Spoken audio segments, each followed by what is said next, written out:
Next guest says China's big announcement this weekend is really much ado about nothing. He is Robert Sinche, the chief strategist at Lily Pond Capital Management. Robert, nice to see you. And why do you say it's much ado about nothing? Well, I think, as the Treasury Secretary has said, this is all about implementation. The Chinese came out the very next day and said, things aren't going to move very quickly.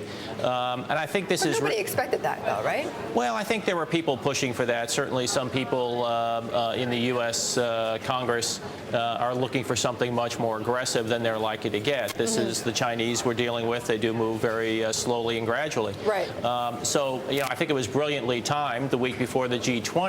We won't really have... Because it gets them off the defensive, right? Gets them off the defensive, but doesn't really give enough time to assess how much movement there really is going to be in the exchange rate. So I think there's an announcement effect. We've seen some of that in some of the markets, but it's not clear to me there's going to be a lot of follow-up in the weeks to come. Much ado about nothing now, but don't you think, Robert, though, in 2 years we might look back on it and say that it was a significant move overall? Oh, absolutely. Absolutely. But I think we need to distinguish between what policymakers think is a significant move and what adjustment takes place over time, and what markets are looking for. Obviously, we're a little bit more focused on markets, and markets want immediate reaction, immediate movements.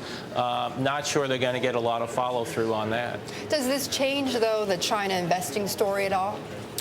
I don't think it really changes the investing story. A 3 to 5% move, if that's what it is, in the currency over the next year, I think it's probably... Is that what you think it is? I think that's probably something on the order of that. It really will depend on what happens to other currencies versus the dollar. Remember, this is more of a focus on a basket. I think the Chinese are reacting to the fact that the euro has weakened so much against the dollar and against the yuan, and obviously they export as much to Europe now as they do to the U.S. So I think that they're focused on the basket issue, so we'll see what the dollar does in general and how much the currency moves.